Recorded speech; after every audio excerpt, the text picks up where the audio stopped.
ஐப்பசியில் ஓணம் அவிட்டம் சதயம் இவை ஒப்பிலவானார்கள் உலகத்தீர் எப்புவியும் பேசு புகழ் பொய்கையார் பூதத்தார் பேயாழ்வார் எப்புவியும் பேசு புகழ் பொய்கையார் பூதத்தார் பேயாழ்வார் தேசுடனே தோன்று சிறப்பால் ஐப்பசியில் ஓணம் அவிட்டம் சதயமிவை ஒப்பிலவானார்கள் உலகத்தீர் எப்புவியும் பேசு புகழ் பொய்கையார் பூதத்தார் பேயாழ்வார் தேசுடனே தோன்று சிறப்பால்.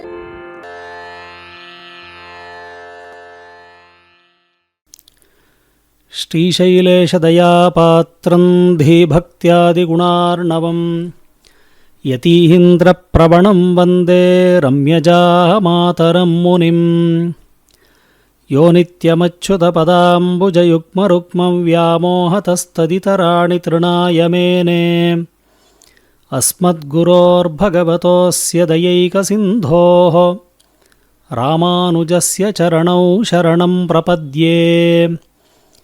माता पिता युवतयस्तनया विभूतिः सर्वं यदेव नियमेन मदन्वयानाम् आहद्यस्य नः कुलपतेर्वकुलाभिरामं श्रीमत्तदङ्घ्रियुगलं प्रणमामि मूर्ध्ना.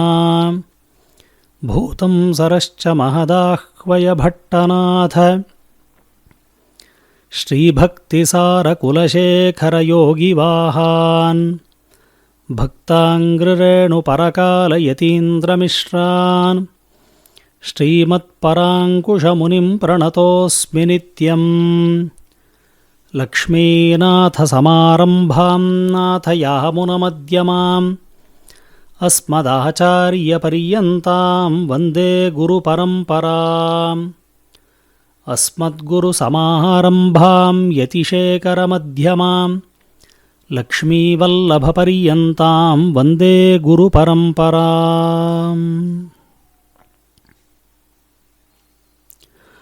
तुलायां श्रवणे जातं काञ्च्यां काञ्चनवारिजात् द्वापरे पाञ्चजन्यांशं सरयोगिनमाश्रये. काञ्च्यां सरसि हेमाब्जे जातं कासारयोगिनं कलये यष्टियः पत्ये रविं दीवमकल्पयत्. கைதுசேர் பூம்பொழில் சோழ் கச்சி நகர் வந்துதித்த பொய்கைப் பிரான் கவிஞரு போரேறு வையத்தடியவர்கள் வாழ அருந்தமிழ் நூத்தந்தாதி படிவிளங்கச் செய்தான் பரிந்து. பொய்கையாழ்வார் திருவடிகளே சரணம். எம்பெருமானார் திருவடிகளே சரணம். ஜீயர் திருவடிகளே சரணம்.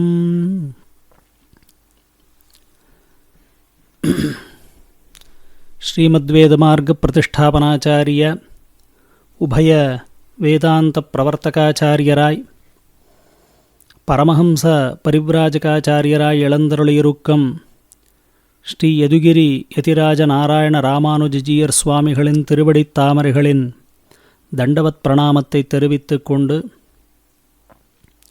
இன்றைய நாள் முதல் திருவந்தாதி என்கிற திவ்ய பிரபந்தத்தின் 21வது பாட்டிலேந்து தொடங்கி 30வது பாட்டு வரை உண்டான அர்த்த விசேஷங்களையெல்லாம் நாம் அனுபவிக்க ஏற்கிறோம். சுவாமியுடைய நிருஹேதுக கிருபையால் அவருடைய ஆணையை சிரசா வகித்து இன்றைய நாள் 10 பாசுரங்களுக்கு அர்த்தத்தை நாம் இன்று அனுபவிக்க உள்ளோம். சமீபத்தில் தனுர்மாசத்தை நாம் அனுபவித்தோம். மார்கழி மாதம் என்றாலே உயர்ந்த மாதமாகும். கண்ணன் மாசானாம் மார்கசீர்ஷோகம் என்று மாதங்களுக்குள் நான் மார்கழியாக விளங்குகிறேன் என்று தானா சொன்ன அந்த வார்த்தையை நம் சம்பிரதாயத்தில் மிகவும் முக்கியமாக கொண்டு ஆண்டாள் தாயார் நடத்தின அந்த நோன்பு என்கிற திருப்பாவை விரதம், அந்த விரதத்தில் நாமெல்லாம் சமீபத்திலேயே குளிர்ந்து நீராடினோம். அந்த ஒரு அனுபவத்தில் உள்ள சில விஷயங்களையும் இன்று நாம் அனுபவிக்க இருக்கிறோம். சுவாமியுடைய விசேஷமான சங்கல்பம் இந்த ஒரு திவ்ய பிரபந்த தாரா என்கிற விசேஷமான உபன்யாச மாளிகை. அந்த ஒரு திவ்யானுபவத்தை மயர்வர மதிநல மருளினர் என்றெல்லாம் நாம் அழைக்கப்படுகின்ற ஆழ்வார்களுடைய திவ்யானுபவம், பகவத்குணானுபவத்தை ஒவ்வொரு நாளும் ஒவ்வொரு மனிதனும் அறிய வேண்டும். சம்வத்சர பரியந்தமாக நடத்து கொண்டு வருகிற விசேஷமான காட்சி இந்த ஒரு திவ்ய பிரபந்த தாரா என்கிற காரியக்கிரமம், உபன்யாச மாலை. சுவாமியை நாம் எப்படியெல்லாம் கொண்டாடப் போகிறோம்? அப்படியெல்லாம் ஒருவேளை பார்த்ததே ஆனால் ஆண்டாள் திருப்பாவியில் 21வது பாட்டில் மாத்தாதே பால் சொரியும் வள்ளல் பெரும்பசுக்கள் ஆத்த படைத்தான் அப்படி என்று சம்போதித்து உள்ளாள். அது நந்தகோபனை உத்தேசித்து பாடின பாட்டு. ஆனாலும் இங்கே சுவாமியை நாம் ஆத்த படைத்தான் அப்படி என்று கொண்டாடலாம்.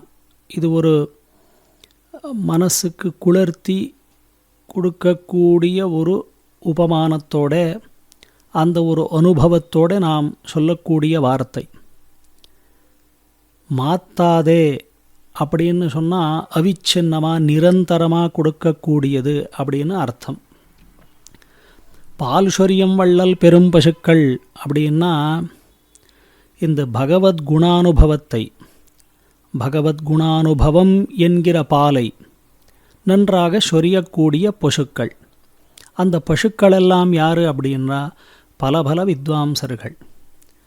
அநேக விதமான மிகவும் நம்ம சம்பிரதாயத்திலேயே ஆச்சரியமாக வழங்கக்கூடிய ஆச்சாரிய புருஷர்கள் என்ன, பல வித்வாம்சர்கள் என்ன, அவர்கள் எல்லோரையும் பசுக்கள் பெரும் பசுக்கள் என்பதாக கொண்டு அந்த பசுக்கள் பால் சொரியம் விஷயமானது பகவத்குணானுபவம் என்கிற திவ்ய பிரபந்த தாரா. அது அவிச்சின்னமாக நடந்து வந்து நாம் எல்லாம் அதை ஒரு பெரிய காட்சியாக என்ன அனுபவித்துள்ளோமோ அந்த விஷயத்தையே தான் நாமும் இங்கே ஒரு ஜீயர் சுவாமிக்கு அன்வயம் படுத்தி அனுபவிக்க இருக்கக்கூடிய விஷயமாய் அமைந்தது. மாத்தாதே பால் சொரியம் வள்ளல் பெரும்பசுக்கள் ஆத்த படைத்தான். ஜீயர் சுவாமியானவர் பல வித்வாம்சர்களை கொண்டு பகவத்குணானுபவம் என்கிற அந்த திவ்ய பிரபந்த தாரா காரியக்கிரமத்தை அவிச்சின்னமாக நடத்து வந்து நமக்கெல்லாம் தலை கட்டி கொடுத்தார் அப்படின்னு நாம் அழகாக அன்வைத்து பார்த்து சமீபத்தில் நடந்த தனுர்மாசத்தின் அனுபவத்தோடையே சேர்ந்து பார்க்கக்கூடிய விஷயமாய் உள்ளது. அந்த ஒரு கிரமத்தில் இன்றைய நாள் நாம் அனுபவிக்க இருக்கிறது முதல் திருவந்தாதி. முதலாயிரம் என்று வழங்கப்படும் அந்த ஒரு பிரபந்தத்தையும் அனுபவித்தோம். பெரிய திருமொழியை அனுபவித்தோம். திருவாய்மொழி 1000ஐயும் அனுபவித்தோம். தனுர்மாசத்தில் 30 நாளும் ஆண்டாள் அருளிச் செய்த திருப்பாவை பிரபந்தத்தை அனுபவித்தோம். தற்பொழுது இயற்பா என்கிற 4வது 1000ஐ அனுபவித்த தொடங்குகிறோம். அதில் 20 பாட்டுக்கள் நாம் இப்போது அனுபவித்துள்ளோம்.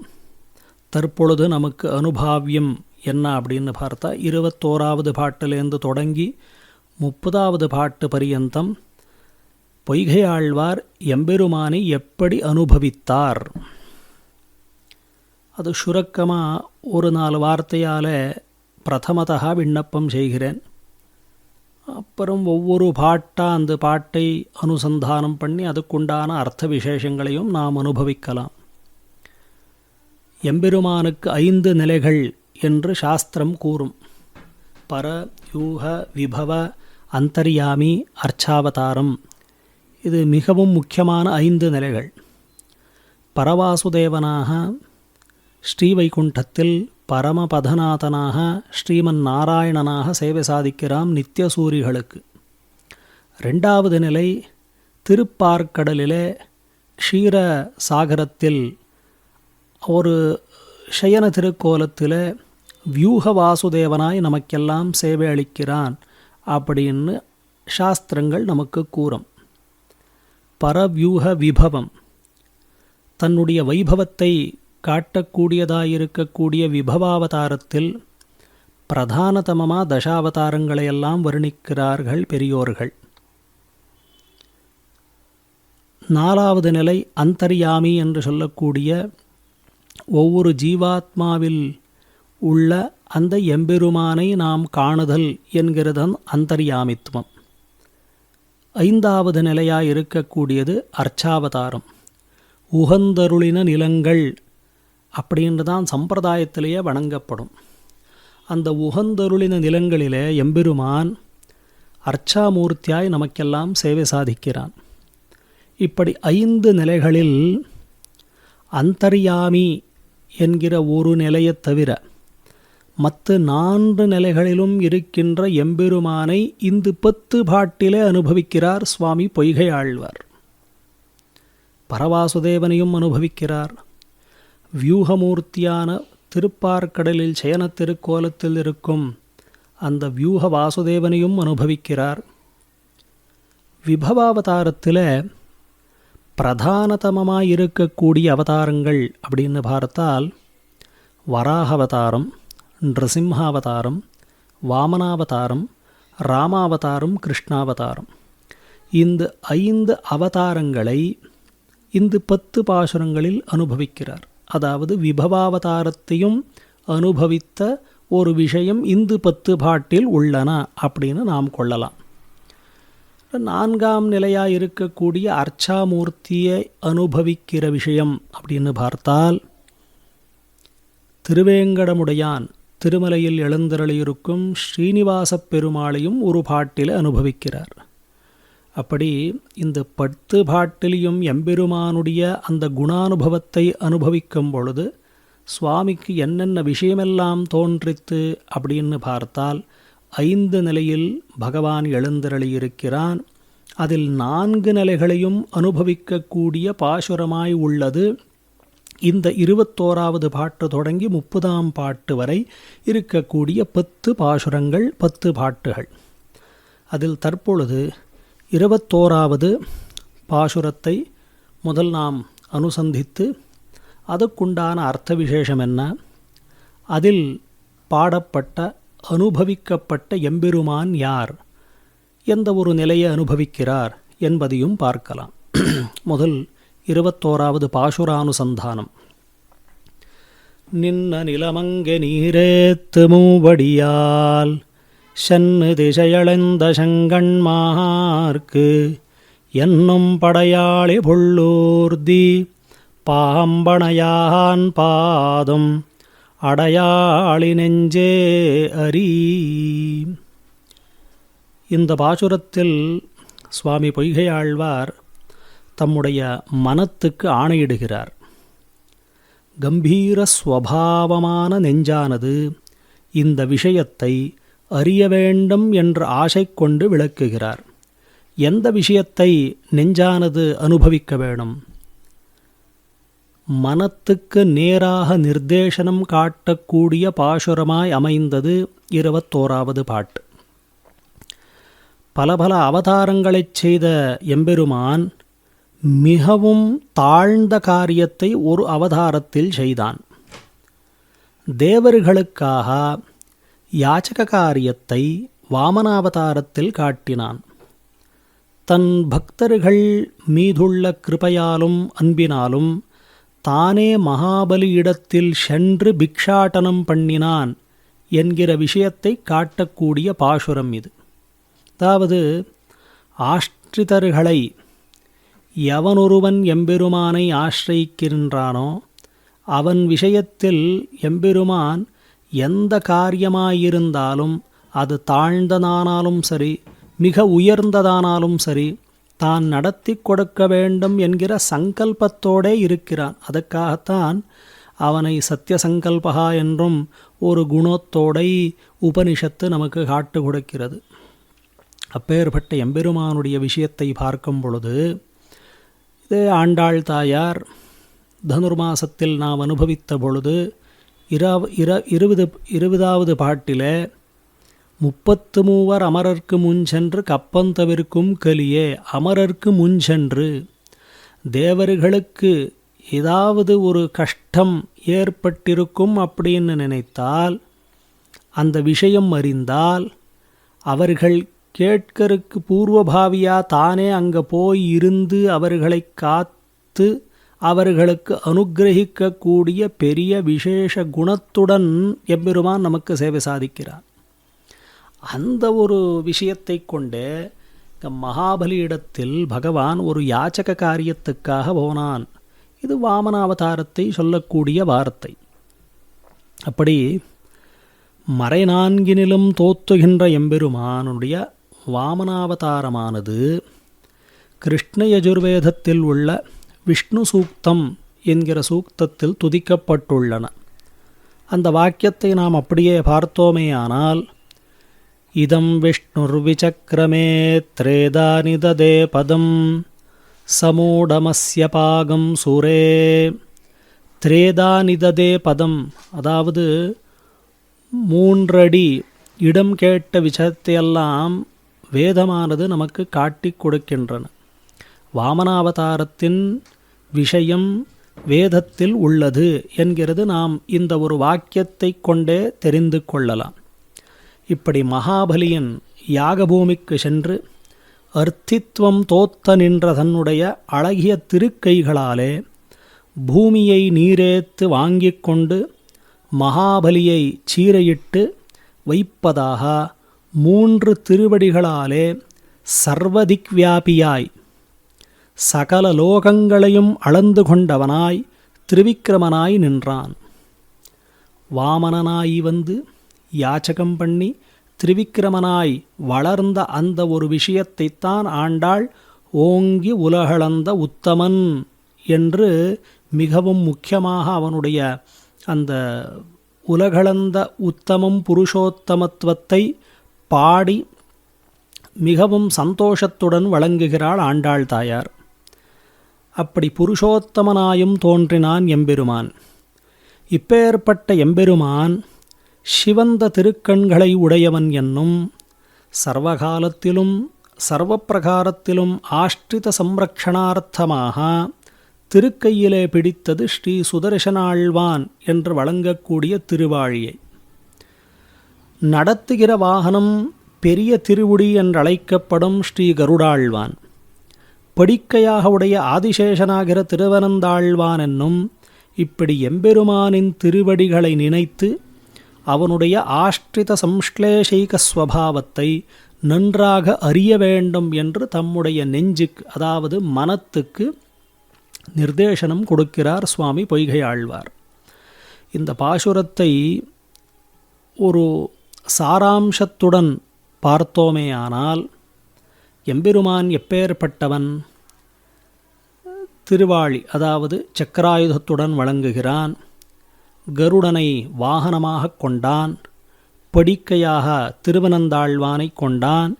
இப்பேற்பட்ட எம்பெருமான் மகாபலியிடத்தில், அந்த யஜ்ஞவாட்டிகையிடத்தில் தானே சென்று யாச்சகம் என்கிற காரியத்தையும் பண்ணி மகாபலியை நிகிரகித்து தேவர்களுக்கெல்லாம் அனுகூலம் செய்து வந்தான். இப்பேற்பட்ட சுவாமியின் திருவடியை நெஞ்சே நீ எப்பொழுதும் தொழு. அந்த திருவடிகளை நம்பியை வாழ்வாயாக என்று தம்முடைய நெஞ்சுக்கு ஆணையிடுகிறார். இன்றொரு துவனி என்ன இந்த பாசுரத்தில் அப்படின்னு பார்த்தா, ஏ நெஞ்சே, மகாபலி போல் இல்லாமல் நீ அவனுடைய திருவடியை அர்த்தித்து எப்பொழுதும் திருவடியை வணங்கி திருவடியின் நிழலிலே இருப்பதையே உன்னுடைய ஜீவனமாக வாழ்வாயாக என்றெல்லாம் சொல்லக்கூடிய வார்த்தை ஒரு சுவாபதேசத்தில் நாம் அனுபவிக்கலாம். மகாபலி போல் இல்லாமல் நீ ஒரு பக்தனாயிரு என்று சொல்லக்கூடிய நிர்தேசனம் 21வது பாட்டில் சுவாமி பொய்கை ஆழ்வார் நமக்கு தெரிவிக்கிறார். அடுத்த பாசுரம் 22வது பாசுரம். அறியுமுலகெல்லாம் யானேயுமல்லேன் பொறிகுள் சிறையுவனமூந்தாய் வெறிகமளங்காம்பேயமெந்தோழி கடவெண்ணையுண்டாயை தாம்பே கொண்டார்த்ததழும்பு. 22வது பாட்டிலே கிருஷ்ணாவதாரத்தை அனுபவத்துக்கு விஷயமாக எடுத்து கொள்ளுகிறார். அறியும் உலகெல்லாம் யானேயுமல்லேன், நான் ஒருவன் மட்டுமல்லாமல் உலகம் முழுக்க எல்லோருக்கும் தெரிந்ததாய்விடும் எம்பெருமானுடைய லீலையானது. ஏதோ பக்தனாயிருக்கக்கூடிய பொய்கை ஆழ்வாருக்கு தெரிந்துவிட்டது, உலகத்தில் வாழ்வர்கள் எல்லோருக்கும் இந்த விஷயம் தெரியாதே, அப்படியென்று நினைக்க மாட்டாதே. நான் மட்டுமல்லாமல் உலகமே அறிந்து அந்த விஷயத்தை நன்றாக அனுபவிக்கும்படி செய்த சௌலபிய சௌஷீல்ய குணங்களையெல்லாம் காட்டக்கூடிய பாசுரம் 22வது பாசுரம். 21வது பாசுரத்திலே வாமனாவதாரத்தை அனுபவித்தார். 22வது பாட்டிலே கிருஷ்ணாவதாரத்தை அனுபவிக்க இருக்கிறார். அறியும் உலகெல்லாம் யானேயுமல்லேன் அப்படியென்று தொடங்கக்கூடிய பாசுரம் ஆஷ்டித பக்ஷபாதம் போலே ஆஷ்டித பவ்யத்தையும் காட்டும் பாட்டாய் அமைந்தது 22வது பாசுரம். ஆஷ்டித பக்ஷபாதம், ஆஷ்டிதர்கள் விஷயத்தில் மிகவும் பக்ஷபாதத்துடன் தான் இருக்கிறான் எம்பெருமான். அதேபோல ஆஷ்டிதர் விஷயத்தில் எந்த ஒரு பவ்யத்தையும் காட்டக்கூடியவனாயும் இருக்கிறான் எம்பெருமான் என்று சொல்லக்கூடிய பாட்டு 22வது பாட்டு. ஆஷ்டிதர்களுக்காக காட்டின சௌலபியத்தை கொண்டாடுகிறார் இப்பாட்டிலே அப்படின்னு பூர்வர்கள் வியாக்கியானத்தில் காட்டியுள்ளார். அப்படி சௌலபியத்தை மிகவும் முக்கியமாக காட்டின அவதாரம் என்றால் அது கிருஷ்ணாவதாரம் மட்டுமே. பகவானுடைய சகல கல்யாண குணங்களிலே சௌஷீல்ய சௌலபிய குணங்கள் நன்றாக வெளிப்படும்படி பகவான் காட்டினது ஸ்ரீராமாவதாரத்திலும் கிருஷ்ணாவதாரத்திலும் மட்டும். சௌஷீல்ய குணம் காண வேணும் என்றால் ராமனுடைய லீலையெல்லாம் நாம் அனுபவித்தால், ராமனின் பாதையில் சென்றால் சௌஷீல்ய குணத்தை நன்றாக அறியலாம். அதேபோல் கிருஷ்ணாவதாரத்தை அனுபவித்தால் பகவானுடைய சௌலபியத்தையும் நாம் நன்றாக அறியலாம் என்று பூர்வர்கள் அதையெல்லாம் நன்றாக நிர்வகித்துள்ளார்கள். அந்த கிரமத்திலே 22வது பாசுரத்திலே கிருஷ்ணாவதாரத்தில் நடந்த சௌலபியம் என்று விசேஷமாக வணங்கக்கூடிய தாமோதர விருத்தாந்தம், பகவான் தாமோதரனானான் என்று நாம் சொல்லக்கூடியதான விஷயம் 22வது பாசுரத்தில் காட்டப்பட்டுள்ளன. இந்த ஒரு விருத்தாந்தத்தை நாம் மட்டுமல்லாமல் உலகமே அறியும் என்று சொல்லுகிறார் ஆழ்வார். கண்ணனின் திருமுகமண்டலம் வாட ஒண்ணாதபடி எப்போதும் ஒப்பித்தபடியே நறுமணங்கமலம் வெண்ணையை தாயான யசோதை கடைந்தாள். அதாவது வெண்ணெய் திருட்டுதல் என்கிறது கண்ணனுக்கு நித்திய காயகமாய் இருக்கக்கூடிய ஒரு விஷயம். அந்த ஒரு வெண்ணையானது மிகவும் நறுமணத்தோடு இருக்க வேண்டும். அப்படி யசோதையான அந்த தாயான யசோதை நன்றாக கடைந்து வைத்த வெண்ணெய். அந்த யசோதை மிருதுவான தோளை உடையவள். இந்த ஒரு விஷயத்தாலே யசோதை தாயாரின் விசேஷணத்தையும் காட்டுகிறார் சுவாமி பொய்கை ஆழ்வார். அவளுடைய தோள் மிருதுவாய் உள்ளன. அவள் மார்தவம் பாராதே கடைந்த வெண்ணெய், அந்த அவளுடைய மார்தவம், அந்த மிருதுத்துவம் என்றது என்ன இருக்கின்றதோ அதையும் பாராமல் கடைந்த வெண்ணையை உண்ட மகனான கண்ணனை தாம்பு கொண்டு கட்டினபடியால் ஒரு தழும்பு ஏற்பட்டது. அதாவது ஒரு கண்ணியால் எம்பெருமானை யசோதையானவள் கட்டினாள். அது எப்பேற்பட்டது அப்படின்னு பார்த்தால், கயத்தை நீட்டலும் ஆகாது, உருளை சிறுக்கவும் ஒண்ணாது. அந்த ஒரு நிலைமை ஏற்பட்ட பொழுது எம்பெருமானுடைய உடம்பில் ஒரு தழும்பு ஏற்பட்டது. அதனால் தாமோதர விருத்தாந்தத்தையே நினைத்தவுடனே 6 மாதங்கள் காலம் நம்மாழ்வார் மோகித்து விட்டார் அப்படின்னு பகவத் விஷயத்தில் உள்ளன. 10 அடியவர் கேளியவன் பிறர்களுக்கரிய வித்தகன் என்கிற பாட்டை கேட்ட பொழுதே நம்மாழ்வார் 6 மாத காலம் மோகித்து கடைந்தார் அப்படின்னு பகவத் விஷயத்தில் நன்றாக காட்டியுள்ளார்கள். அப்படி இந்த தாமோதர விருத்தாந்தத்தை கொண்டாடக்கூடிய பாசுரத்தில் கட்டுண்ண பண்ணிய பெருமான் என்று மதுர கவியாழ்வாரும் கொண்டாடினார் அல்லவா? அப்பேற்பட்ட கட்டுண்ண பண்ணிய பெருமானை சித்திரபடம் போலே நானாவர்ணமான சிறுகையுடைய பெரிய திருவடியை நடத்தும் ஸ்வபாவனானவன் என்று அனுபவிக்கிறார். அதாவது பெரிய திருவடி என்றழைக்கப்படும் கருடாழ்வான் பகவானுக்கு தான் வாகனமாக எம்பெருமானை லோகமெல்லாம் சஞ்சரிக்கும்படி பண்ணப் போகிறான். அவன் எப்பொழுதும் அந்த ஒரு கைங்கரியத்திலேயே ஈடுபட்டுள்ளான். அப்பேற்பட்ட எம்பெருமானை நான் வணங்குகிறேன், அந்த பெருமாளை நான் அனுபவிக்கிறேன் என்று சொல்லக்கூடியதான பாசுரம். இந்த ஒரு பாசுரத்தை மனதில் கொண்டே சுவாமி கூரத்தாழ்வான் தம்முடைய ஸ்ரீ வரதராஜஸ்தவத்தில் எம்பெருமானை பாடும் பொழுது, யா தாமோதர இதி நாமதா தவாசீத்து சாதாமா கிலக்கிண காரிணீ பபூவா என்று அந்த ஒரு தாமோதர கண்ணனுக்கு மங்களாசாசனம் பண்ணுகிறார். வரதராஜனை துதிக்க வேண்டும் என்று பிரார்த்தித்து வரதராஜஸ்தவம் என்று கிரந்தத்தை எழுதின பொழுது வரதராஜனிடத்திலேயும் கண்ணனையே கண்டார் சுவாமி கூரத்தாழ்வான். அந்த ஒரு காட்சியை பார்க்கும் பொழுது யா தாமோதர இதி நாமதா தவாசீது என்று சொல்லக்கூடிய ஸ்லோகத்தில் தாமோதர விருத்தாந்தத்தை அனுபவிக்கிறார். இப்போ இந்த 22வது பாட்டில் பொய்கையாழ்வார் சொல்லப்பட்ட விஷயம் என்ன அப்படின்னு பார்த்தால், பெரிய திருவுடையான ஸ்ரீ கருடாழ்வான் வாகனமாயிருக்கக்கூடிய அவன் எப்பொழுதும் எம்பெருமானை சஞ்சரிக்கும் ஸ்தலத்துக்கெல்லாம் தான் மிகவும் ஆசையுடன் எம்பெருமானை அப்படி எழுந்து கொண்டு போகும்படியாயிருக்கக்கூடிய கருடாழ்வான். அந்த கருடாழ்வான் மீது எம்பெருமான் உள்ளானே, அவன் எப்பேற்பட்டவன் என்றால், மிக நறுமணத்தோடு இருக்கக்கூடிய வெண்ணையை யசோதையானவள் கடைந்திட்டாள்.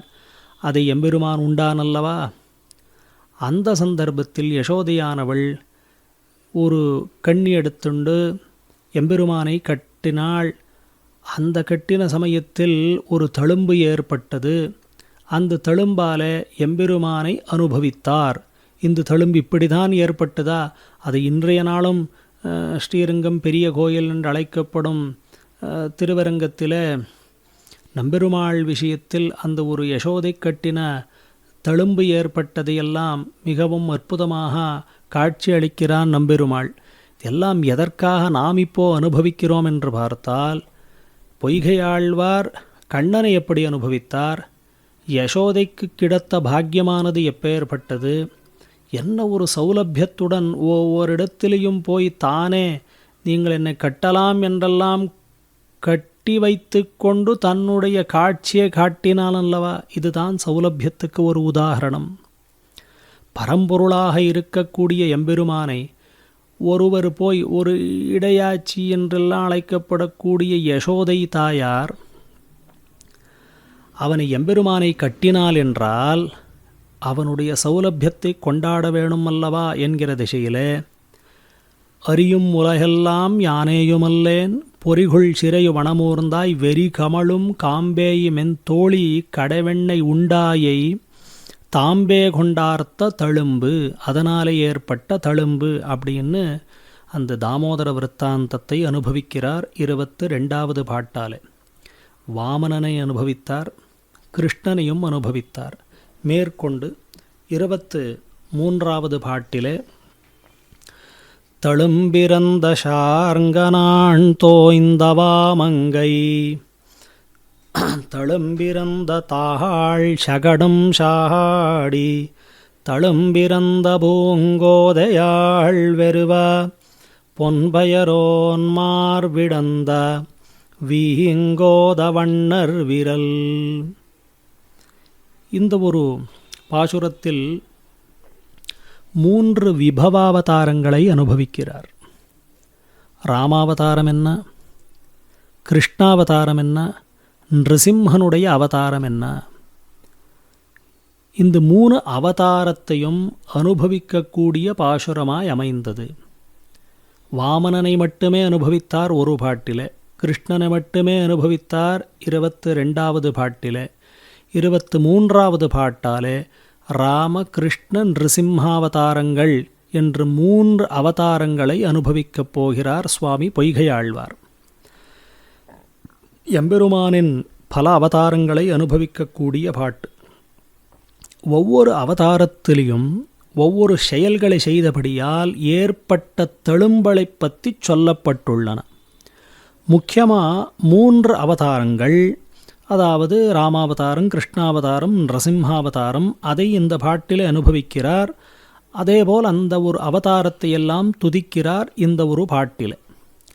ஸ்ரீராமாவதாரத்தில் அவனுடைய அழகிய திருக்கையானது ஷார்ங்கத்தினுடைய, அதாவது ராமன் பிடித்து கொண்ட கோதண்டம் என்று சொல்லக்கூடியது, வில் என்றெல்லாம் நாம் அழைக்கப்படுகிற ஷார்ங்கத்தினுடைய நாணரைவால் வந்த தழும்பை சுமந்தன. அதாவது இந்த கோதண்டம் பிடித்ததனாலே அதில் நான் ஒரசி ஒரு தழும்பு இருக்கு என்று ஆழ்வார் அனுபவிக்கிறார். அந்த நாணை கோதண்டபாணி என்று சொல்ல பொழுது வில்லை எம்பெருமான் இப்படி தன்னுடைய தோள் மேல் வைத்து கொள்றான் அல்லவா, அப்படி வைத்து கொண்ட பொழுது அந்த நான் ஒரசி அங்கே ஒரு தழும்பு ஏற்பட்டது. இது ராமாவதாரத்தில் நடந்த தழும்பு என்று அனுபவிக்கிறார். மேற்கொண்டு ஸ்ரீ கிருஷ்ணாவதாரத்தில் அவனுடைய அதி சௌகுமாரியமான திருவடிகள் அசுராவிஷ்டமான ஷகடத்தை முறிந்து அது விழும்படி உதைத்ததனாலே கால்கள் தழும்பை சுமைந்தன. கிருஷ்ணாவதாரத்தில் நடந்த பொழுது அந்த ஒரு அவதாரத்தில் எம்பெருமானை அனுபவிக்க வேண்டும் என்று பொய்கையாழ்வார் அனுசந்தித்த பொழுது கிருஷ்ணாவதாரத்தின் ஒரு முக்கியமான லீலை என்ன அப்படின்னு பார்த்தால், ஷகடாசுரன் ஒரு அந்த ஒரு நந்த விரஜம் என்றெல்லாம் அழைக்கக்கூடிய கோகுலத்தில் ஒரு வண்டி ரூபத்தில் வடிவத்தில் ஷகடாசுரன் அங்கே வந்தான். அவனை கண்ணன் எம்பெருமான் மிகவும் சின்னவனாயிருந்த ஒரு தசை காலால் ஒதித்தான். அந்த உதைத்ததனாலே அந்த காலுக்கு ஒரு தழும்பு ஏற்பட்டது என்று ஆழ்வார் நினைக்கிறார், துதிக்கிறார். நானால் வந்த தழும்பு ராமாவதாரத்தில், உதைத்ததனாலே வந்த தழும்பு கிருஷ்ணாவதாரத்தில். 2 அவதாரத்திலையும் நடந்த தழும்பை மிகவும் அற்புதமாக விவரித்தபடி மேற்கொண்டு விருத்தியாய் அலையேறுகிற கடல் போலே இருந்துள்ள திவ்யமங்கள விக்கிரகமான நிருசிம்மனுடைய திருவிரல்களானவை ஹிரண்யகசிபுவின் மார்பை பிளந்ததனால் தழும்பு சுமைந்தன.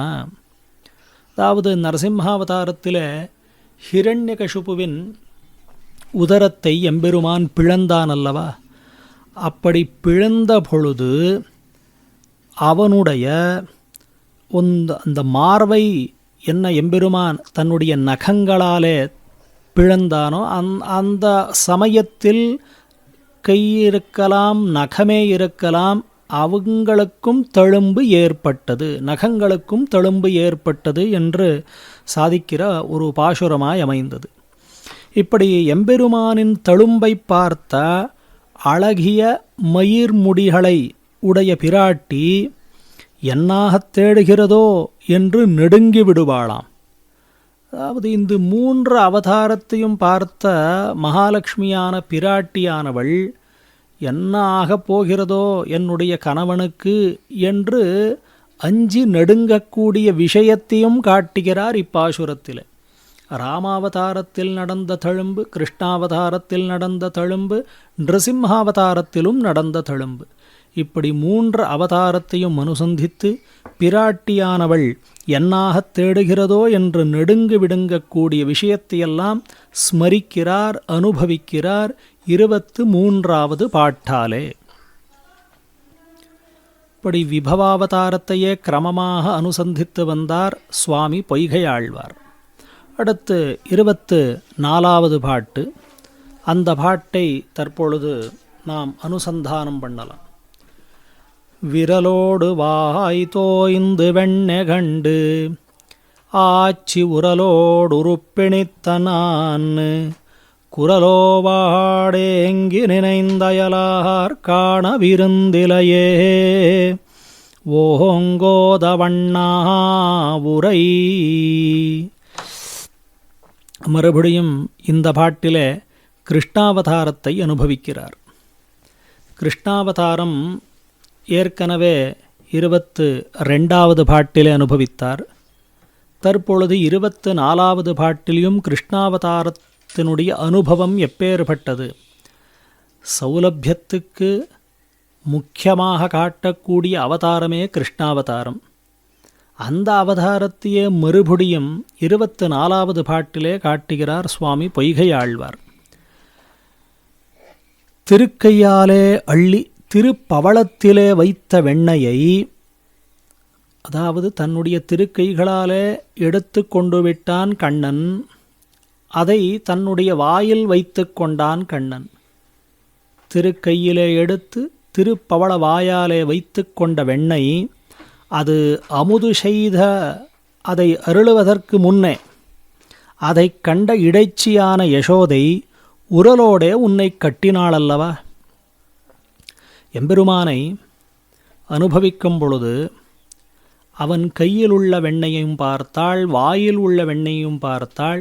இரண்டையும் பார்த்த பொழுது இடைச்சியான யசோதை என்ன பண்ணினாள், ஒரு கயிறை எடுத்துக்கொண்டு அவனுடைய உரலோடு அவனை கட்டிவிட்டாள். அதை அனுபவிக்கிறார் சுவாமி பொய்கையாழ்வார்.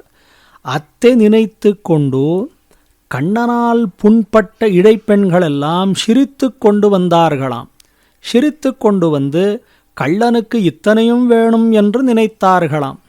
அதாவது கண்ணனை சிக்ஷிக்க வேணும் என்று ஆசை கொண்டவர்களெல்லாம் இடைச்சியலாம்.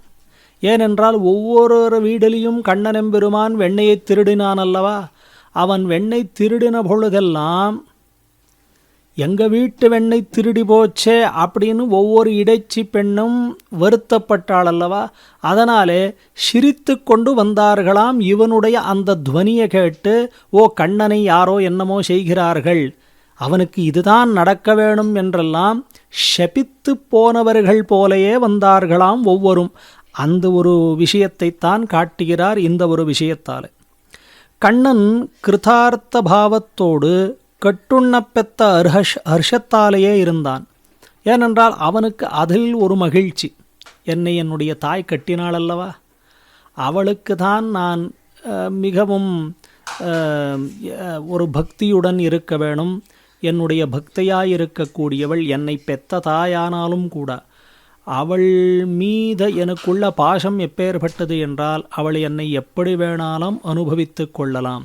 என்னை கட்டணும் என்றாலும் அது ஒரு கிருதார்த்த பாவத்தாலே ஹர்ஷத்தோடு நான் ஸ்வீகரிக்கிறேன் என்றே கண்ணன் இருந்தானாம். அப்படி கடல் போன்ற வடிவை உடையவனே என்று உண்மை சொல்லு அப்படின்றெல்லாம் சொல்லக்கூடியதாய் அமைந்தது இந்த பாட்டு. பிரார்த்திக்கிற பாவம் உள்ளது இதில். விரலோடு வாய் தோய்ந்து வெண்ணெய் கண்டு ஆச்சி உரலோடு உருப்பிணித்தனான்னு குரலோவா தேங்கிதனைந்த அயலார் காண விருந்திலையே ஓங்கோதவண்ணா உரை. நீ சொல்ல வேண்டும்மா கண்ணனே, இந்த விஷயத்தை நீதான் எங்களுக்கு சொல்ல வேண்டும். இப்படி தான் நடந்ததல்லவா, தாயானவள் எப்படி உன்னை கட்டினாள், அந்த கட்டின விஷயத்தை அறிந்த ஒவ்வொரு இடைச்சி பெண்களும் எப்படி சிரித்து கொண்டு கள்ளனுக்கு இதவும் வேணும் என்றெல்லாம் வந்தார்களல்லவா? நீ எப்பேற்பட்டவன்? கடல் போன்ற வடிவை உடையவன், கார்மேக வண்ணன் என்றெல்லாம் அழைக்கப்படும், நீலமேக ஷியாமன் என்றெல்லாம் அழைக்கப்படுவார்கள். இப்பேற்பட்ட நீயே எங்களிடத்தில் வந்து இந்த விஷயத்தை சொல்வாயாக, உரை அப்படின்னு கிருஷ்ணாவதாரத்தின் அனுபவத்தை பாடுகிறார் இந்த பாசுரத்தில். கிருஷ்ணாவதாரத்தில் தாமோதர விருத்தாந்தத்தையும் சொல்லப்பட்டுள்ளன. அதோடு வேற இடைச்சி பெண்களுடைய மாளிகையெல்லாம் போய் அங்கே வெண்ணெய் திரட்டின விஷயத்தையும் சொல்லப்பட்டுள்ளன. இந்த ஒரு விஷயத்தை மிகவும் ஆதரவோடு சுவாமி கூரத்தாழ்வான் தம்முடைய கிரந்தமான அதிமானுஷஸ்தவத்தில் 4-5 ஸ்லோகங்களால் விஷதமாக காட்டியுள்ளார். அந்த ஸ்லோகங்களும் தற்பொழுது நமக்கு அனுபாவியம். ஏனென்றால் ஆச்சாரியர்களுடைய அனுபவத்தையும் ஆழ்வாருடைய அனுபவத்தோடே சேர்ந்து அனுபவிக்க வேண்டியவதே அடியவர்களான நமக்கெல்லாம் தலை கட்டின விஷயம். அந்த கிரமத்திலே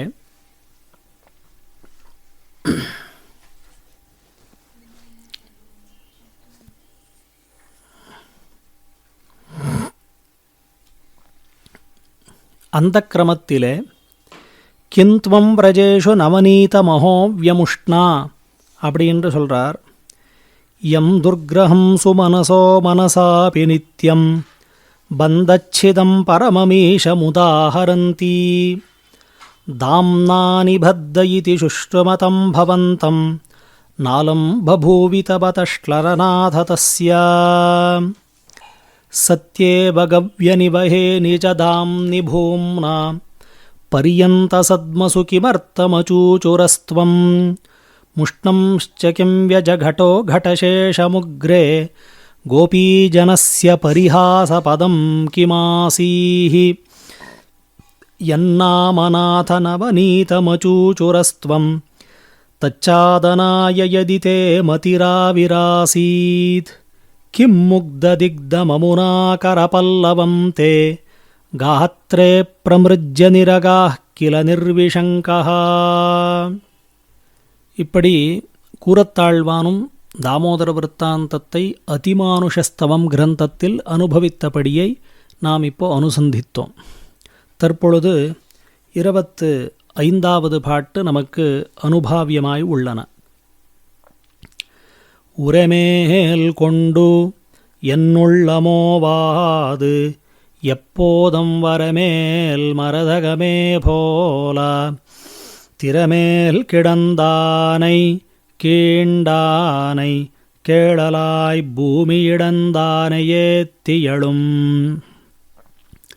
இந்த பாட்டில் திருப்பார்க்கடலில் சயனத்திருக்கும் வியூகமூர்த்தியையும் விபவாவதாரத்தில் வழங்கப்படும் வராகவதாரத்தையும் நிருசிம்ஹாவதாரத்தையும் சேர்த்து அனுபவிக்கிறார் 25வது பாட்டிலே. ஒரு மலையின் மேலே ஒரு மரகதம் போல், அதாவது இந்திரநீலமணிம் என்று வணங்கப்படும் இந்திரநீலம் போல் ஸ்வசன்னிதானம் என்றழைக்கப்படும் திருப்பார்க்கடலிலே கண் வளர்ந்து அருளினவனாயிருக்கிற எம்பெருமான். திருப்பார்க்கடலிலே சயனத் திருக்கோலத்திலே இருக்கக்கூடிய விஷயத்தைத்தான் கண் வளர்ந்து அருளினவனாயிருக்கின்ற எம்பெருமான் என்று வியாக்கியானத்தில் காட்டியுள்ளார். அப்பேற்பட்ட எம்பெருமான் நிருசிம்ஹனாய் தூணிலே வந்து தோத்தி ஹிரண்யனைப் பிளந்தான். அதேபோல் மகாவராகனாய் அண்டத்திலே ஒட்டின பூமி பிராட்டியை இடந்தெடுத்தான். என்னுடைய மனமானது உரைக்கீழே தத்பரமாய்க் கொண்டு இடவிடாமல், அதாவது சர்வகாலத்திலும் எம்பெருமானை புகழ்ந்தது என்று உஜ்ஜீவியா நிற்கும். என்னுடைய மனமானது எப்பொழுதும் என்ன தியானித்து கொண்டிருக்கும் என்று பார்த்தால், வியூகமூர்த்தியை தியானிக்கும், வராகவனை தியானிக்கும், நிருசிம்ஹனையும் தியானிக்கும். ஏனென்றால் இந்த 3 எம்பெருமான்களும் என்னுடைய நெஞ்சை கவர்ந்து விட்டார்கள் என்றெல்லாம் சொல்லக்கூடியது. என்னுடைய மனம் நல்வார்த்தைகளால் எம்பெருமானையே துதிக்கும். மனமானதுக்கு துதிக்கக்கூடிய விஷயம் என்று பார்த்தால் நிருசிம்ஹாவதார வைபவம், வராகாவதார வைபவம், அதேபோல் வியூகவாசுதேவனாய் திருப்பார்க்கடலில் உள்ள எம்பெருமானை அனுபவித்ததல். இப்படி இந்த 3 விஷயத்தை இந்த பாட்டாலே காட்டி கொடுக்கிறார். உரமேல் கொண்டு என் உள்ளம் ஓவாது, எப்போதும் என் உள்ளம் ஓவாது, வரமேல் மருதகமே போல, திறமேல் கிடந்தானை, கீண்டானை, கேளலாய் பூமியிடந்தானை என்று அந்த ஹிரண்யகசிபுவின் உதரத்தை பிளந்தவன் அல்லவா, அதையும் காட்டி உள்ளார்கள் இந்த பாசுரத்தில். இந்த பாசுரத்தால் நாம் அனுபவிக்க வேண்டிய விஷயம் என்ன அப்படின்னு பார்த்தால், வராகாவதாரத்தில் நம்மாழ்வாரும் என்ன ஒரு தசையில் இருந்தார், அந்த வராகாவதாரத்தை எப்படி நினைத்தார்.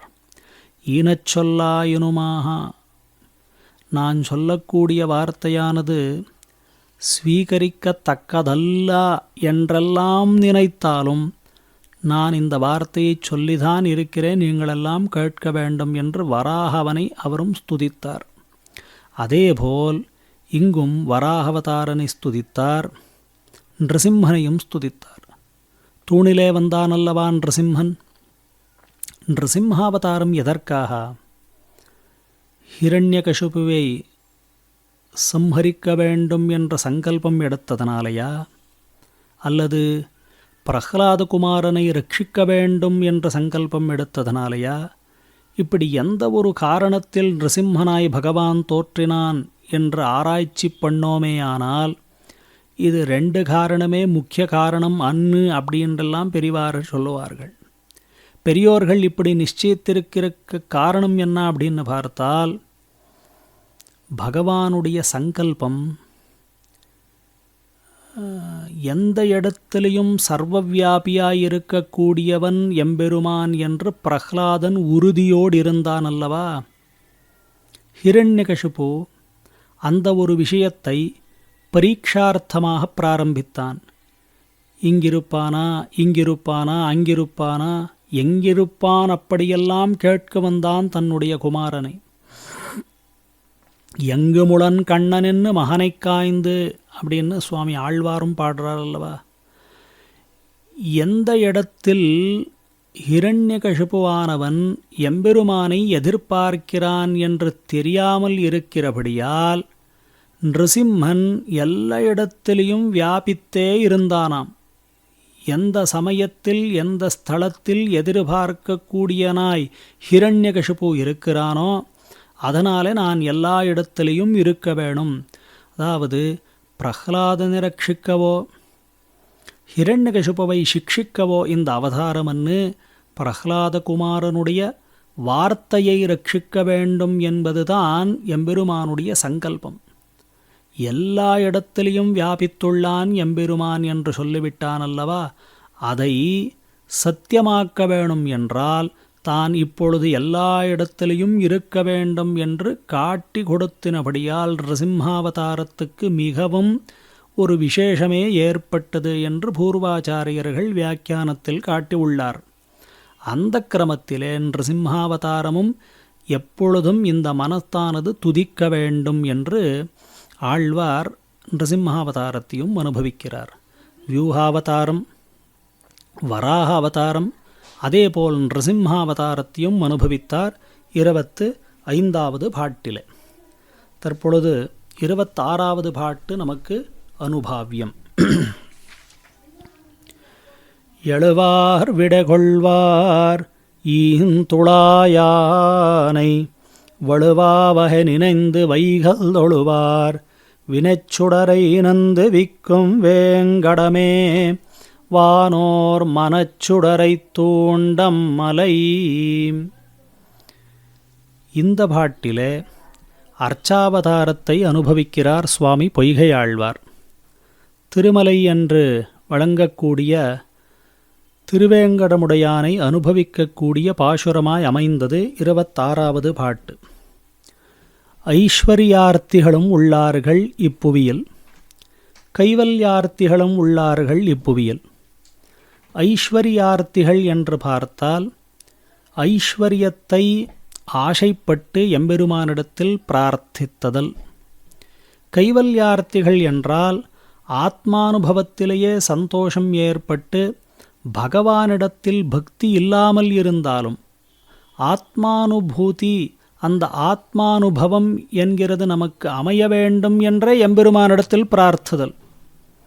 எம்பெருமான் எங்களுக்கு வேணாம், ஆனால் ஆத்மானுபவம் என்கிறது எங்களுக்கு வேணும் என்று எம்பெருமானிடத்திலேயே பிரார்த்துதல். இதுதான் கைவல்யார்த்திகளுடைய ஒரு லட்சணம். இப்படி ஐஸ்வர்யார்த்திகள் இருக்கலாம், கைவல்யார்த்திகளும் இருக்கலாம். நிரதிசய போக்கியமான திருத்துழாயாலே அலங்கிருத்தனாய் பரம பிராப்பிய பூதனானவன் என்றால் அவன் எம்பெருமான் அல்லவா? திருத்துழாயை, அந்த துளசி மாலாதரத்துவம் என்கிறது ஒரு விசேஷணம் எம்பெருமானுக்கு. ஸ்ரீயப்பதித்வம் இருக்கிறபடியே துளசி மாலாதரத்துவமும் ஒரு விசேஷணம் என்றே நாம் கூறலாம். அப்படியேற்பட்ட எம்பெருமானை ஒரு நாளும் விட்டு பிரியாமல் அனுபவிக்கிற பிரகாரத்தை அனுசந்திக்கிறார். எம்பெருமான் எப்பேற்பட்டவன்? நிரதிசய போக்கியமான திருத்துழாயாலே அலங்கிருத்தனாய் பரம பிராப்பிய பூதனாய் இருக்கிறவன். நமக்கெல்லாம் பிராப்பிய வஸ்து என்றால் அது எம்பெருமான் ஒருவன்தான். அவனை ஒரு காலத்திலும் விட்டு பிரியாமல் அனுபவிக்கிற பிரகாரத்தை இந்த பாசுரத்தில் அனுபவிக்கிறார் சுவாமி பொய்கை ஆழ்வார். சர்வகாலத்திலும் பகவானையே ஆශ්‍රயிக்கும் அவர்களுடைய பாபாக்னியை உரித்தெரியாதபடி நசிப்பிக்கும் பெருமாளை திருமலையிலே காணலாம். ஒவ்வொரு ஜீவாத்மாவும் பகவத் காமிகள் என்று அழைக்கப்படும் ஜீவாத்மர்கள் எம்பெருமானிடத்தில் சென்று பிரார்த்தித்தால் அவருடைய பாபாக்னியை எரித்து விடுவான். மிகவும் அந்த ஒரு பாபமே இல்லாதபடி செய்து விடுவான் எம்பெருமான். அந்த எம்பெருமான் யார் அப்படின்னு கேட்டால் அது திருமலையில் இருக்கக்கூடிய திருவேங்கடமுடையான். அது மட்டுமல்லாமல் நித்தியசூரிகளுடைய திருவுள்ளம் ஆகிற விளக்கை, அதாவது நித்தியசூரிகள் என்று ஸ்ரீவைகுண்டத்தில் இருக்கக்கூடியவர்களுடைய திருவுள்ளம் என்கிற விளக்கும் என்ன உள்ளனோ அவன் சீலாதி குணானுபவத்தையும் வர்த்திப்பித்து கொண்டு பிரேரியா நிற்கும் மலை. இந்த திருவேங்கடமலையை ஆශ්‍රயிக்கும் அவர்கள் அந்த ஒரு கிரமத்தை பார்த்தால் நித்தியசூரிகளோபாதி, ஐஸ்வர்யார்த்திகளென்ன, கைவல்யார்த்திகளென்ன, பகவத் காமிகளென்ன, இவர்கள் எல்லோரும் திருவேங்கடமுடையானை பிரார்த்தித்தால் அந்த ஒரு போக்கியதமமான வஸ்து மற்றொன்று நமக்கு இல்லை என்று ஒவ்வொருமே நித்தியமாக ஸ்துதிக்கிறார் என்று திருவேங்கடமுடையானை பிரார்த்தித்த பாசுரமாய் அமைந்தது. எழுவார் விடகொள்வார் ஈந்துளாயானை வலுவாவகை நினைந்து வைகல் தொழுவார் வினச்சுடரை நந்துவிக்கும் வேங்கடமே வானோர் மனச்சுடரை தூண்டும் மலை. வானோர் என்றால் நித்தியசூரிகள், வானோர் மனச்சுடரை என்றால் அவருடைய திருவுள்ளம் ஆகிற அந்த ஒரு விளக்கு. அந்த ஒரு விளக்கை அவனுடைய சௌலபிய குணம் என்ன, விசேஷமான அந்த குணானுபவத்தையே கொடுத்து அதுவும் வர்த்திப்பித்து கொண்டு பிரேரியா நிற்கும்படியாய் அந்த மலையே இருக்கும். திருவேங்கடமலையை ஆශ්‍රயித்தால், திருவேங்கடமுடையானை அனுபவித்தால் ஒரு பகவத்காமியாயிருக்கிற ஜீவாத்மாவுக்கு பாபாக்னியை நசித்து அதை ஒரு எரித்து அப்படியே போக்கிடுவான் எம்பெருமான். நித்தியசூரிகளுக்கு பாபாக்னி என்பதே இல்லை. அவர்களுடைய மனத்தில் இருக்கக்கூடிய விளக்கை அவன் பிரவர்த்திப்பித்து கொண்டு அவர்களையும் வாழ்விக்கான். நித்தியசூரிகளும் உண்டு, கைவல்யார்த்திகளும் உண்டு, ஐஸ்வர்யார்த்திகளும் உண்டு, பகவத்காமிகளும் உண்டு. இவர் எல்லோரும் விருந்து ஆசைப்பட்டு ஆශ්‍රயிக்கும் எம்பெருமான் என்றால் அவன் திருவேங்கடமுடையான். அதனாலே இந்த பாசுரத்தில் எம்பெருமானுடைய அர்ச்சாவதார நிலையை காட்டுகிறார் சுவாமி பொய்கை ஆழ்வார். அடுத்தது 27வது பாசுரம். மலையால் குடகவித்து மாவாய் பிளந்து சிலையால் மராமரமேள் செத்து கொலையானைப் போர்க்கோடு சித்தனவம் பூங்குரந்தம் சாய்த்தனவம் கார்கோடு பத்தியான் கை. 27வது பாட்டு. இந்த 27வது பாட்டிலே திரும்பவும் ராமகிருஷ்ணாதி அவதாரத்தை சுவாமி அனுபவிக்கிறார். ராமனாய் தோன்றினான், கண்ணனாய் தோன்றினான். அந்த எம்பெருமானை அனுபவிக்க வேண்டிய பாசுரமாய் அமைந்தது 27வது பாட்டு. கிருஷ்ணனுடைய சௌலபியத்தையும் ஆஷ்டித பாரதந்திரத்தையும் ஆஷ்டிதர்களுடைய மீதுள்ள அன்பையும் எவ்வளவு பாசுரத்தில் பாடினாலும் ஆழ்வாருக்கு இன்னும் திருப்தியே ஏற்படவில்லை. அதனாலே மறுபடியும் கிருஷ்ணாவதாரத்தையே துதிக்கு பாடுகிறார். இந்திரன் என்ன பண்ணினான்? கல்மழையை வருஷித்தான். அந்த வருஷித்த கல்மழையில் ரட்சிக்கப்படுபவர்களாக அவர்களுக்காக மலையே குடையா பிடித்தான். அதாவது மலையே கொடையா பிடித்து அவர்கள் எல்லோரையும் ரட்சித்தான். ரட்சிக்கப்படுபவர்கள் என்றால் அந்த ரக்ஷ வர்க்கம் என்று நாம் எல்லாம் அழைக்கப்படுமே, நாம் எல்லாம் அந்த வர்க்கத்தில் தான் உள்ளோம். எம்பெருமான் ரக்ஷகன், நாம் எல்லாம் ரட்சிக்கப்படுபவர்கள். இப்படி ரட்சிக்கப்படுபவர்களுக்காக அந்த மலையே தான் கொடையா எடுத்தான் அல்லவா, அப்படி எடுத்து நம்மளை எல்லோரையும் ரட்சித்தான். மலையால் குடைகவித்து மாவாய் பிளந்து, கேசியாகிற குதிரையின் வாயை இருபிளவாக கிழித்தான். மாவாய் பிளந்து. ஆண்டாளும் திருப்பாவையில் 13வது பாட்டில் புள்ளின் வாய் கிளந்தாய்,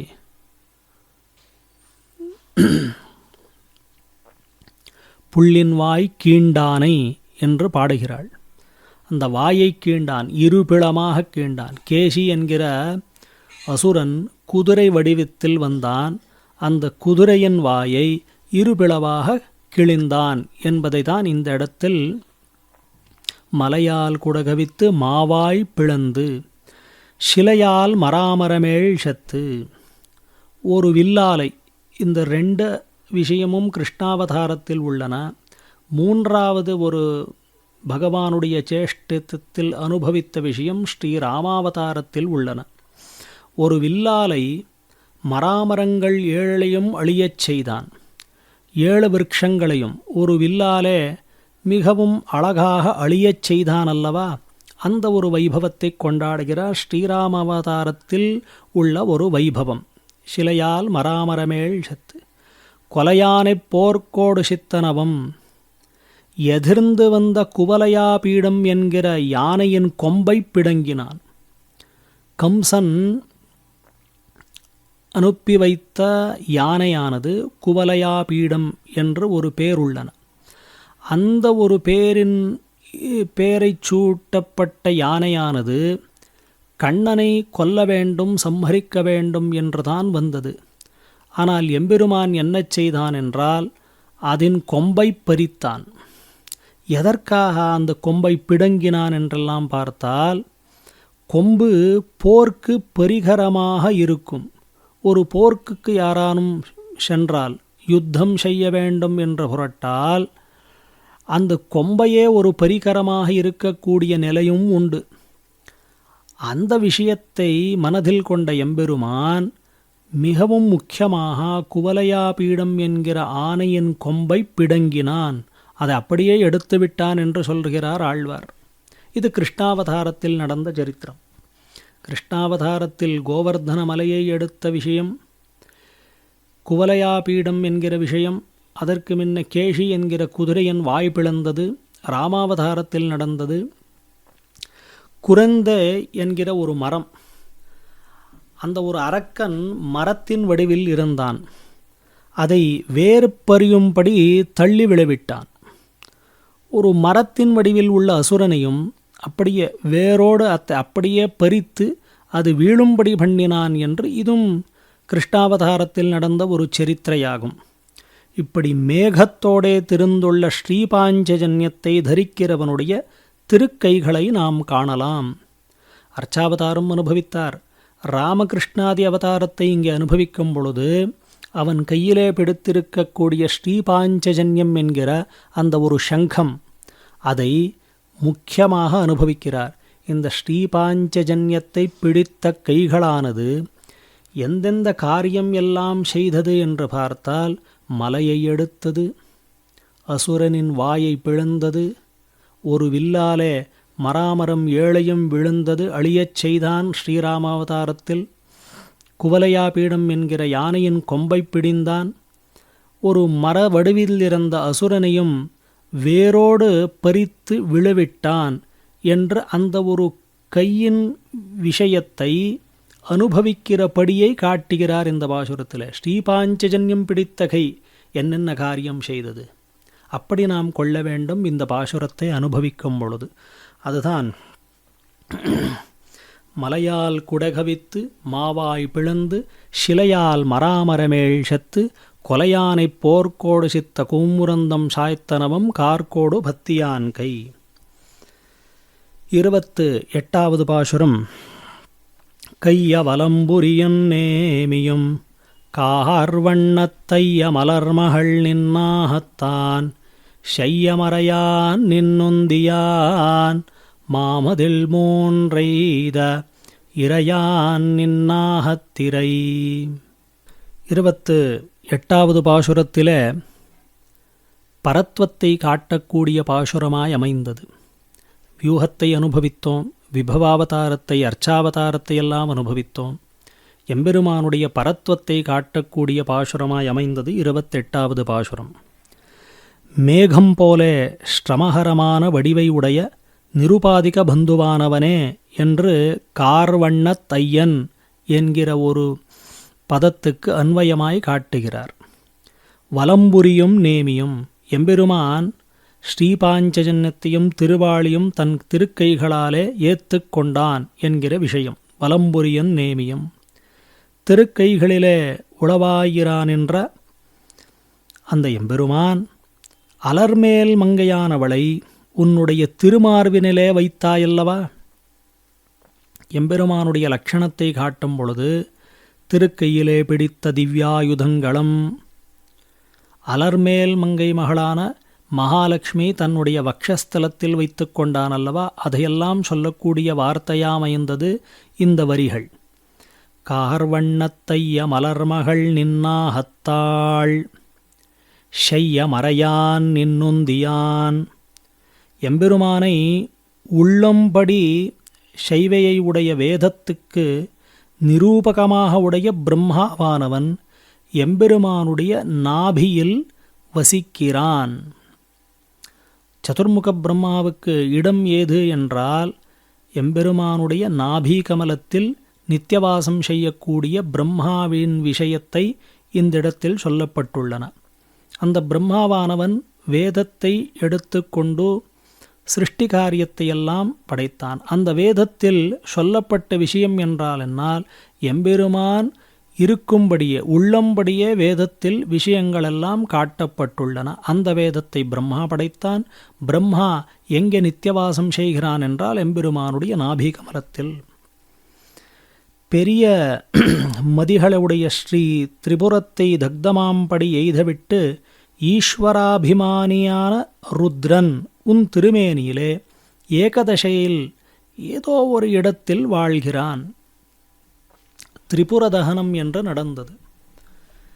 அது பரமசிவன் என்றெல்லாம் அழைக்கப்படும் ஈஸ்வரனுடைய அபிமானத்தில் உள்ள ஏகாதச ருத்ரத்தில் ஒருவர் அந்த திரிபுர தகனத்தை செய்தார். அவரும் எம்பெருமானுடைய அவயவயத்திலேயே நித்தியவாசம் செய்கிறார். ஆனால் எந்த இடம் என்றால் ஏதோ ஒரு ஸ்தலத்தில் உள்ளார். ருத்ரனும் எம்பெருமானுடைய அவயவத்திலேயே இருப்பான் என்றும் இந்த பாட்டிலே காட்டப்பட்டுள்ளன.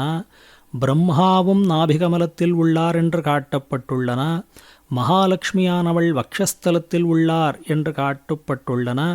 திருக்கையிலே 2 திவ்ய ஆயுதங்களையும் பிடித்தான் என்றும் காட்டுள்ளன. இப்படி ஈசனுக்கும் சதுர்முக பிரம்மாவுக்கும் எம்பெருமான் பெரியவன்தான் என்றெல்லாம் சொல்லக்கூடிய பாசுரமாயிருக்கிறபடியால் பரத்வத்தை காட்டக்கூடிய பாசுரம். ஏனென்றால் 3 தேவர்கள் மிகவும் பிரதானமாக சொல்லுவார்கள் இந்த லோகத்தில் லௌகீகமாக. பிரம்மா விஷ்ணு மகேஸ்வரா அப்படியெல்லாம் சொல்லக்கூடிய விஷயம். மூவரும் ஒன்றுதான் இப்படியும் சொல்லுவார்கள். ஆனால் அந்த பிரம்மாவோ ருத்ரனோ இருக்கக்கூடிய இடம் எது என்று கேட்டால் அது எம்பெருமானுடைய ஷரீரம்தான். அப்படி இவர்களுக்கெல்லாம் மேற்பட்டு இவர்களையெல்லாம் நியந்திரணத்தில் வைத்து கொண்டவன் எம்பெருமான் ஒருவனே என்று காட்டக்கூடிய பாசுரமாயிருக்கிறபடியால் பகவானுடைய பரத்வத்தை காட்டப்படுகிறது இந்த பாசுரத்திலே என்று பூர்வர்கள் நிச்சயிப்பார்கள்.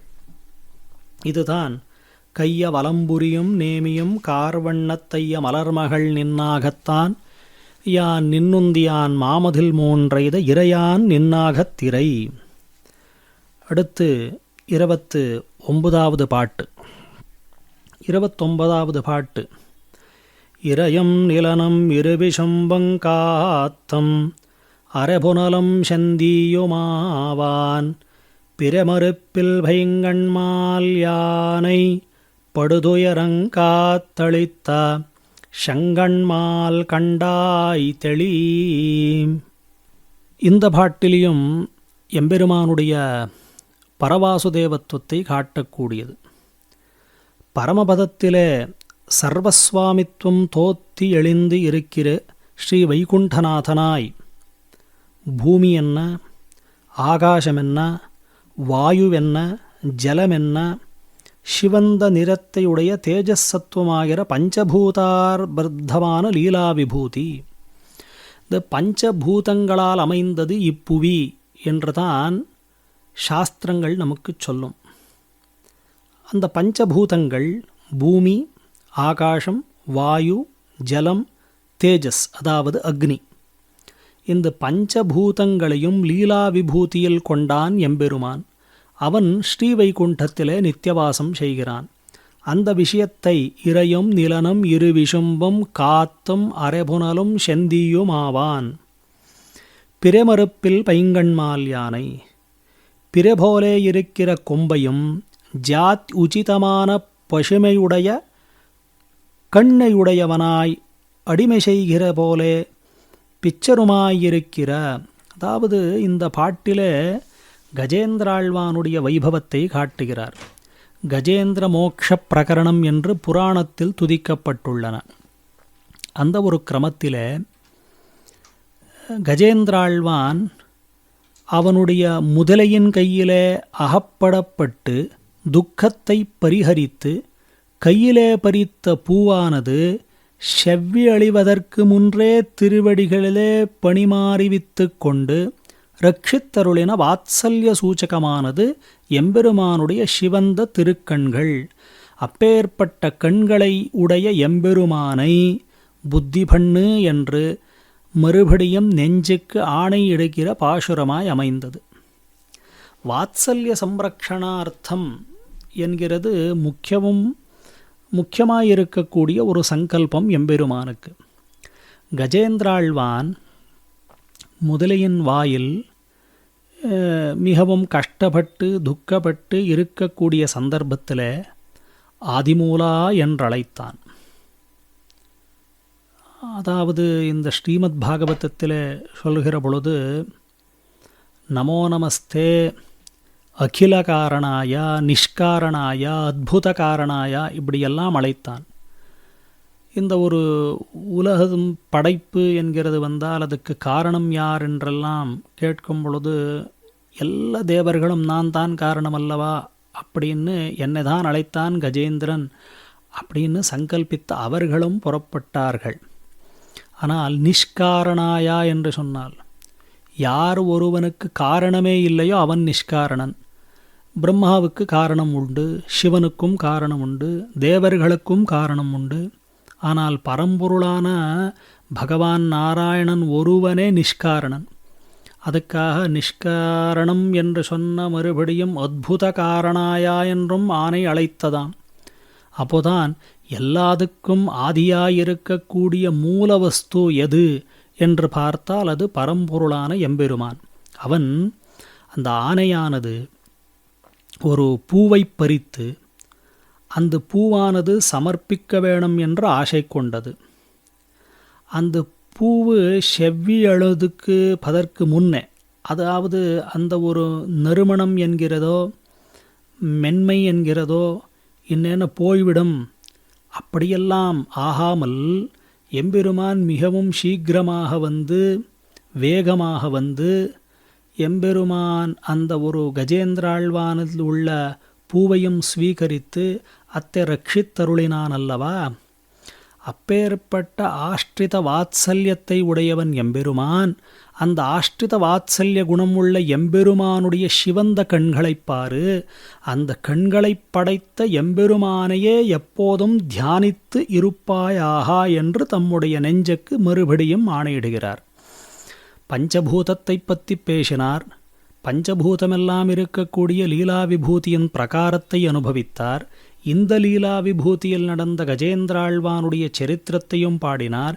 இப்பேற்பட்ட கஜேந்திரனை ஆஷ்டித வாத்சல்யத்துடன் ரட்சித்தாயல்லவா, உன்னுடைய சிவந்த கண்களுக்கு நான் எப்பொழுதும் தாசபூதனாய் இருக்கிறேன். ஏனென்றால் பகவானுடைய அவயவங்களிலே மிகவும் முக்கியமானது எது என்று பார்த்தால் அது சிவந்த கண்கள்தான். திருக்கையும் முக்கியம், திருக்கால்களும் திருவடிகளும் முக்கியம். இதெல்லாத்துக்கும் மேலே எது முக்கியம் என்று பார்த்தால் பகவானுடைய சிவந்த திருக்கண்கள். அந்த கண்களை பார்த்து அவனுக்கு தாசனாய் இருக்க வேண்டும் என்று பிரார்த்தித்தபடியால் பரத்வத்தை பிரார்த்தித்த பாசுரமாய் அமைந்தது 29வது பாசுரம். இன்று அனுபவிக்க வேண்டியது 30வது பாசுரம். தெளிதாக உள்ளத்தைச் செந்நெறி ஞானத்தெளிதாக நன்குணர்வாறு சிந்தை எளிதாகத்தாய் நாடு கண்ணே போல் தண்டுளாயானடிக்கே யானடியே போய் நாடிக்கொள்ளும் புரிந்து. விஷய ராகங்களால் உள்ள காலுஷ்யம் போய் தெளிவை உடைத்தாம்படி கிடையாக ஹிருதயத்தை பகவத் பிரவணமாம்படி செவ்வே நிறுத்தி. அதாவது மனக்குதுக்கும் ஒரு ஆக்ஞை இடக்கூடிய பாசுரமாய் அமைந்தது. தெளிதாக உள்ளத்தை செந்நெறி. நம்முடைய உள்ளம் தெளிதாக இருக்க வேண்டும். ஞானமும் அப்படிதான் இருக்க வேண்டும். எதற்காக? தெளிவுண்டாம்படியாக சாட்சாத்கார பரியந்தம் நன்றாக உணர்ந்திருக்கும் அவர்களுடைய மனஸ்ஸானது வருத்தம் அற கூடி நிற்கிற பசுக்களையும் கணிசியாதே தன் தாயைத் தேடிக்கொண்டு கிட்டும் கன்று போலே. ஒரு கன்றானது தன்னுடைய தாயை பார்த்து தானே ஓடிப்போம், தேடியும் போம், நாடியும் போம். அப்பேற்பட்டது என்ன ஒரு உபமானத்தை காட்டுகிறாரோ, மனஸ்ஸானது அப்படித்தான் போக வேண்டும் எம்பெருமானை பார்த்தால். ஸ்ரவணஹரமான திருத்துளாயாலே அலங்கிருத்தனாகையாலே வகுத்த சேஷியுமாய் நிரதிசிய போக்கியனுமான எம்பெருமானுடைய திருவடிகளையே நித்தியமாக நாம் அனுபவிக்க வேண்டும். அதைத்தான் தேடிக்கொள்ளா நிற்க வேண்டும். இது நிச்சயமானது. அபிமுகமாய்க் கொண்டு போய் தேடிக்கொள்ளா நிற்கும். திருவடிகளையே தேடிப் போக வேண்டும். பூதத்தாழ்வார் அனுபவித்த பொழுது மால் தேடி ஓடும் மனம், திருமாலை தேடி ஓடும் மனம். என்னுடைய மனமானது திருமாலையே தேடி ஓடுமாயே இருக்கும். அதாவது ஓடிக்கொண்டே இருக்கும். எப்பொழுதும் ஓடிக்கொண்டே திருமாலை தேடி இருக்கக்கூடியது என்னுடைய மனசு, என்னுடைய மனம் அப்படின்னு பூதத்தாழ்வார் அவருடைய அந்தாதியிலே காட்டுகிறார். இந்த இடத்துல எம்பெருமானுடைய விஷயத்தில் எப்படி என்னுடைய மனசு இருக்க வேண்டும், அவனுடைய திருவடியே எப்போதும் தியானித்து கொண்டிருக்க வேண்டும், அவனுடைய விஷயத்திலேயே ஈடுபட்டிருக்க வேண்டும். திருத்துளாய் அந்த துளசி மாலாதரத்துவம் அப்படின்னு ஏற்கனவே சொல்லினேன் அல்லவா.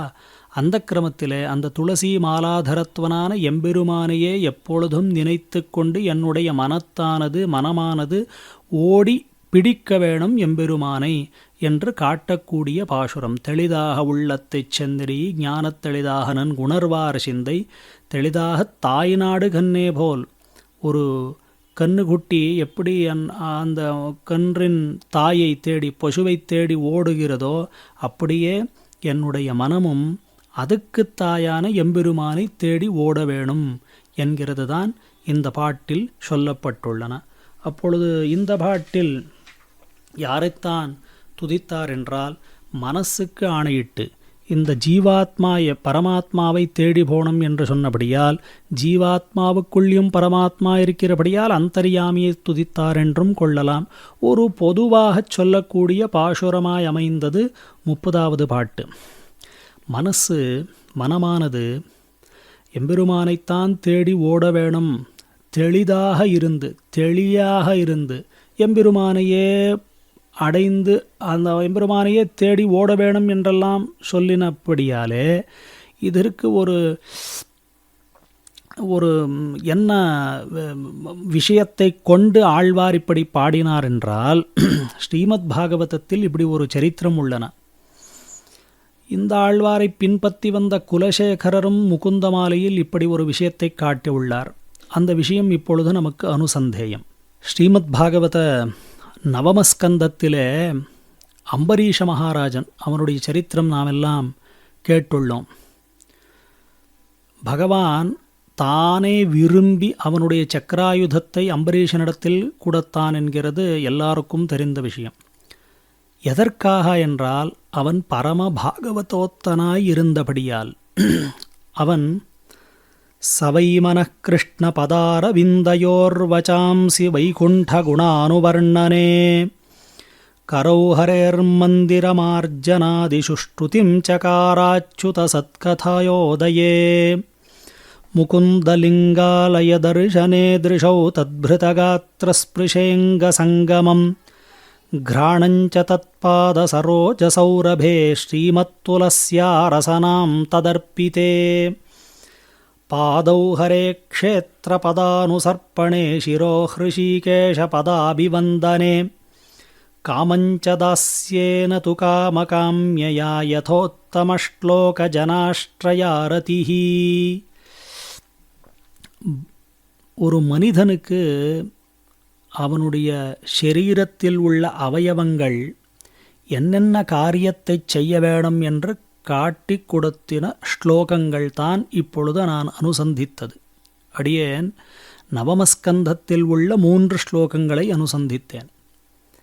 பொய்கை ஆழ்வாரையும் பின்பற்றி வந்த குலசேகர ஆழ்வார் அவருடைய கிரந்தமான முகுந்தமாலையிலே जिह्वे कीर्तय केशवं मुररिपं चेतो भज श्रीधरं पाणिद्वन्द्वसमर्चय अच्युतकथाश्रोत्रद्वयत्वं शृणो कृष्णं लोकयलोचनद्वयहरे गच्छाङ्घ्रियुग्मालयं जिघ्रघ्राणमुकुन्दपादतुलसीं मूर्धन्नमाधोक्षजम्.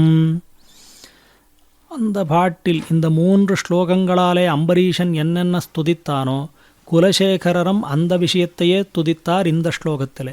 படி மனமானது தேடி ஓடி பிடிக்க வேண்டியது எம்பெருமான் ஒருவனையே என்று காட்டக்கூடிய பாசுரமாய் அமைந்தது 30வது பாட்டு.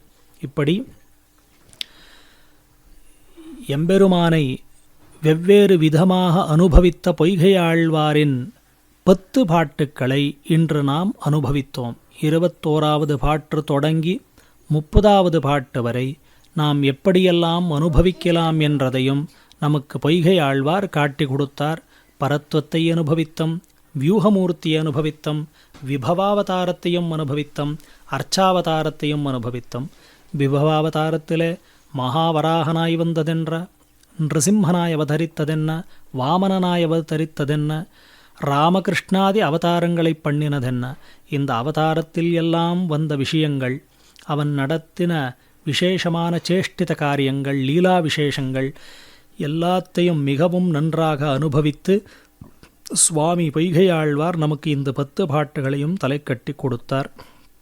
மேற்கொண்டு 31வது பாட்டு தொடங்கி நாளைய நாள் சுவாமியின் நியமானுசார நாம் அனுபவித்துள்ளோம். ஸ்ரீமதே ராமானுஜாய நமஹ. இந்த ஒரு அவகாசத்தை அடியேனுக்கும் கொடுத்தருளினவராயிருக்கின்ற ஸ்ரீ ஜீயர் சுவாமிகள் திருவளுக்கு பல்லாண்டு பாடுகிறேன். திவ்ய பிரபந்த தாரா என்கிற ஒரு விசேஷமான உபன்யாச மாளிகை அவிச்சின்னமாக நடந்து வருகின்ற இந்த ஒரு உபன்யாச மாளிகைக்கு சம்யோஜகராய் வழங்கக்கூடியவர் ஸ்ரீ உவே டாக்டர் எம்.ஏ. வெங்கடகிருஷ்ணன் சுவாமி அவர்கள். அவர்களுடைய திருவடி தாமரைகளுக்கும் பல்லாண்டு பாடி சுவாமிக்கு இந்த ஒவ்வொரு காரியக்கிரமங்களையும் ஒவ்வொரு யோஜனையிலையும் நித்தியமும் இருக்கக்கூடிய அவருடைய ஸ்ரீகாரியமான ஸ்ரீ உவே ரங்கராஜன் சுவாமிகளுக்கும் ஸ்ரீமட்டத்தில் உள்ள சபா பண்டிதர்களும் விசேஷமாக வழங்கக்கூடிய ஸ்ரீ உவே மண்டியம் கண்ணப்பம் ரங்கராஜன் சுவாமிகளும் ஸ்ரீ உவே கே.பி. தேவராஜன் சுவாமிகளும் மத்தமுள்ள பெரியோர்கள் எல்லோருக்கும் அடியேனுடைய தண்டவத் பிரணாமத்தை சமர்ப்பித்து, நான் சொன்ன ஒரு அர்த்த விசேஷங்களில் ஏதாவது தோஷம் என்று ஏற்பட்டிருந்தால் அது அடியேனாலே வந்தது என்று அத்தை எல்லோரும் க்ஷமித்தருள வேணும் என்றும் பிரார்த்தித்து, தமிழில் உபன்யசிக்க வேணும் என்று ஆணையிட்ட ஜீயர் சுவாமிகளுடைய திருவடிகளுக்கு மறுபடியும் பல்லாண்டு பாடி அடியேன் சத்தை பெறுகிறேன். பொய்கையாழ்வார் திருவடிகளே சரணம், எம்பெருமானார் திருவடிகளே சரணம், ஜீயர் திருவடிகளே சரணம். மங்களாசாசனபரைர்மதாச்சாரிய புரோகமைः சர்வைश्च பூர்வைராச்சாரியைः சத்கிருதாயாஸ்து மங்களம். பற்பமெனத்திகள் பைங்கழலும் தன் பல்லவமே விரலும், பற்பமென திகழ் பைங்கழலும் தன் பல்லவமே விரலும், பாவனமாகிய பைந்துவராடை பதிந்த மருங்கழகும், பாவனமாகிய பைந்துவராடை பதிந்த மருங்கழகும், முப்புரி நூலோடு முன்கையில் ஏந்திய முக்கோல் தன்னழகும், எப்பொழுதும் யதிராசன் வடிவழகு என் இதயத்துள்ளதால், இல்லை எனக்கெதிர் இல்லை எனக்கெதிர் இல்லை எனக்கெதிரே, இல்லை எனக்கெதிர் இல்லை எனக்கெதிர் இல்லை எனக்கெதிரே, இல்லை எனக்கெதிரே, இல்லை எனக்கெதிரே, இல்லை எனக்கெதிரே.